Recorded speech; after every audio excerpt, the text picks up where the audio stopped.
नारद जी को सारा वृत्तांत समझा देते हैं। नारद जी कहते हैं, अरे मैया, यदि कोई भक्त अपने चरणों की धूल भगवान को खिला दे तो भगवान के पेट का दर्द बंद हो सकता है, अन्यथा भगवान के पेट की पीड़ा बंद होने वाली नहीं है। 16,108 रानी पटरानियां सब अलग हट गई। भला भगवान को हम अपने चरणों की रज यदि देंगे तो नरक में जाना पड़ेगा। एक तो ये भगवान है, दूजा हमारे पति परमेश्वर है। अपने पति को अपने चरणों की धूल यदि हम खिलाएंगे तो नरक में वास मिलेगा। देखिए माता जानकी वनवास जब हुआ तो भगवान राजा रामचंद्र जी आगे, माँ जनक नंदिनी पीछे और लक्ष्मण जी उनके पीछे चले जा रहे हैं।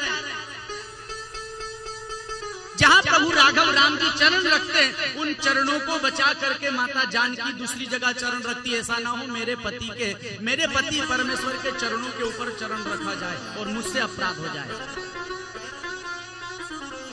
और जहाँ राम जी चरण रखते, जहाँ मैया जानकी चरण रखती, उन दोनों के चरणों को बचा करके लखनलाल जी चरण रखते। ऐसा ना हो मेरे भैया भाभी के चरणों में मेरा पैर रखा जाए।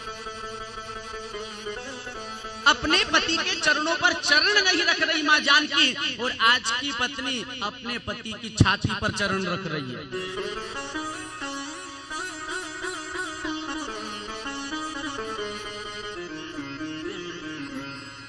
भगवान को चरणों की धूल नहीं पिलाना चाहती। द्वारिकाधीश ने कहा, नारद अब मुझसे सहन नहीं होता, कोई मेरा भक्त ऐसा नहीं है जो मुझे चरण रज दे दे। बोले भगवान सभी ने द्वारिका में मना कर दिया। तो भगवान ने कहा, तुम ऐसा करो, एक बार वृंदावन चले जाओ। वृंदावन जाकर राधा रानी से उन गोपियों से कहना, यदि वो मुझे चरणों की रज दे दे तो मेरे पेट की पीड़ा बंद हो जाएगी, अन्यथा मैं ये दर्द अब सहन नहीं कर पा रहा हूं। सारी रानियां मन में विचार कर रही है, भला वो प्रेम करने वाली गोपियां क्या रज देगी। नारद जी अंतर ध्यान हुए और वृंदावन पहुंचे। वृंदावन में जैसे ही पहुंचे नारद जी, वृंदावन में जाते ही नारद ने गोपियों को देखा और अपना मुंह उदास कर करके आगे बढ़े। राधा रानी अष्ट सखियों के मध्य सारी गोपियों को लेकर के खड़ी है। नारद जी चले अकेले उदास, तो एक गोपी ने देखा नारद जी उदास है। अरे नारद, तुम्हारे मन पर उदासी किस बात की, इधर आओ। नारद जी निकट गए। राधा रानी ने पूछा, तुम उदास क्यों हो, क्या हो गया, कहां से आ रहे हो। तो नारद जी ने कहा, रानी मैं तुम्हें बताऊं तो बताऊं क्या।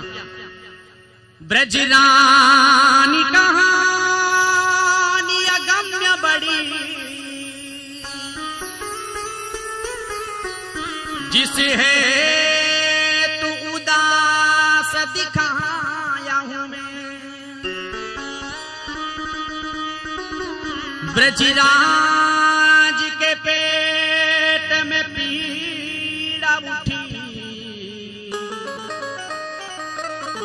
ब्रजराज के द्वार पठाया हूं मैं।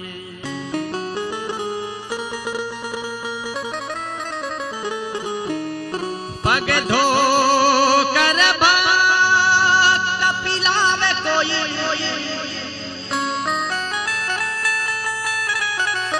तब रोग मिटे समझाया हूं मैं। अतः दीजिए आप दया करके, चरणामृत ले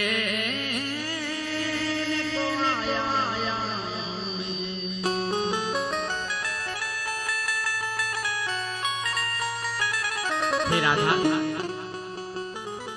मेरे मन में उदासी इस बात की है, मुझे द्वारिकाधीश ने भेजा है।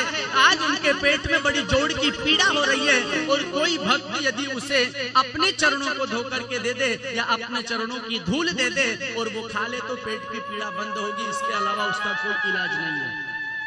राधा रानी ने कहा, नारद द्वारिका में ऐसा कोई भक्त नहीं मिला जो अपने चरणों की धूल द्वारिकाधीश को दे सका। बोले सभी ने मना कर दिया, इसीलिए मैं आपके पास आया हूं। राधा रानी ने जब ये बात सुनी, मन में विचार किया, हमारा प्रियतम है, हमारा कृष्ण है। अरे तुझे धूल क्या, जितनी धूल चाहिए ले, मैं अभी आगे हट जाती हूँ। तुझे जितनी धूल चाहिए उठा और लेकर जल्दी जा, मेरे प्रियतम का एक रोम भी नहीं दुखना चाहिए। जितनी धूल तुझे चाहिए ले जा। राधा रानी ने कहा, चरणामृत क्या निज जीवन दे, पर मुख से निकले आ नहीं। सुखी प्रीतम प्यारा हमारा रहे, सुख की हमको परवाह नहीं।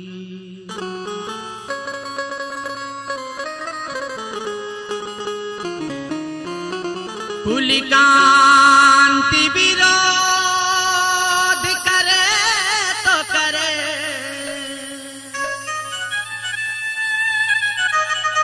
सुख के पथ पर निर्वाह नहीं। श्रुति शास्त्र विरोध करे तो करे, सत नरक मिले परवाह नहीं।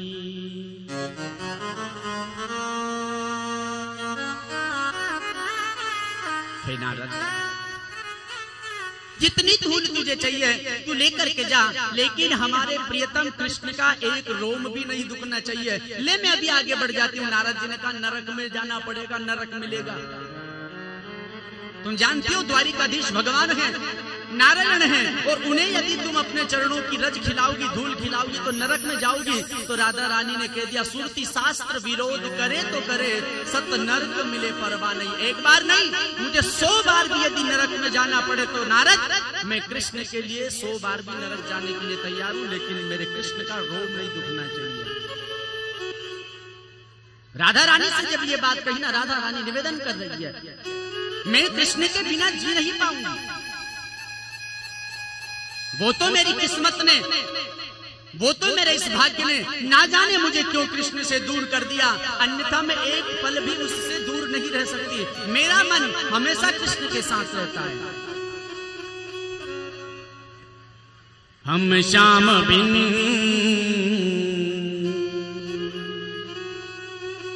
जी ना सकेंगे,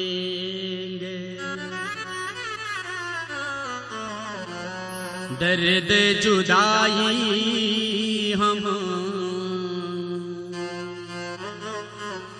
सह ना सकेंगे। कैसी निगोड़ी मेरे हाथों की रेखा, रूठे जो कन्हैया फिर मुड़ कर ना देखा। राधा रानी नारद से निवेदन कर रही है, कैसी निगोड़ी मेरे हाथों की रेखा, रूठे जो कन्हैया फिर मुड़ कर ना देखा। हम श्याम बिन जी ना सकेंगे। हमारे चरणों की रज ले जा, और ले जाकर के मेरी ओर से कृष्ण से कहना, काना से जाकर कहना कुछ ना कहेंगे, रूठे जो कन्हैया तो हम रूठने ना देंगे। काना से जाकर के ना कुछ ना कहेंगे, रूठे जो कन्हैया हम रूठने ना देंगे। हम श्याम बिन जी ना सकेंगे। हमारी ओर से इतना सा निवेदन कर देना नारद, याद तुम्हारी जब जब आएगी काना, बीते दिनों को तुम ऐसे ना भुलाना। ओ याद तुम्हारी जब जब आएगी काना, बीते दिनों को तुम ऐसे ना भुलाना। हम श्याम बिन जी ना सकेंगे, दर्द जुदाई सह ना सकेंगे। राधा रानी का वियोग जब नारद ने देखा, चरणों की धूल लेने के लिए हाथ बढ़ाया, सारी गोपियां आगे बढ़ गई। जितनी धूल चाहिए ले जा। और हे परीक्षित, जिस तरह कृष्ण कन्हैया को राधा रानी के चरणों की धूल ले जाकर के दी और दुख दूर हो गया, उसी प्रकार से यदि हमें अपने जीवन में राधा रानी के चरणों की धूल मिल गई तो हमारा जीवन भी सार्थक हो जाएगा। तो राधा रानी से निवेदन कीजिएगा, प्रार्थना कीजिएगा, हे राधा रानी, राधे तेरे चरणों की गर धूल जो मिल जाए,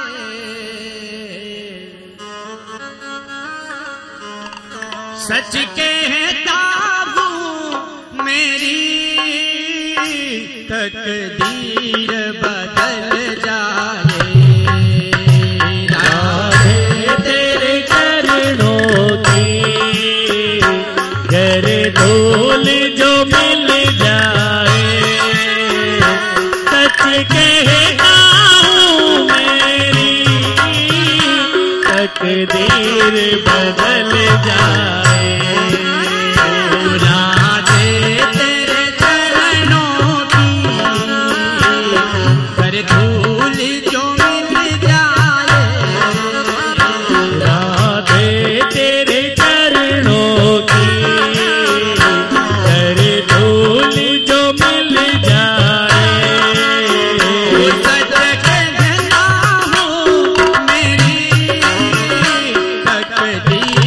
बदल जा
सच कहता हूँ मेरी तकदीर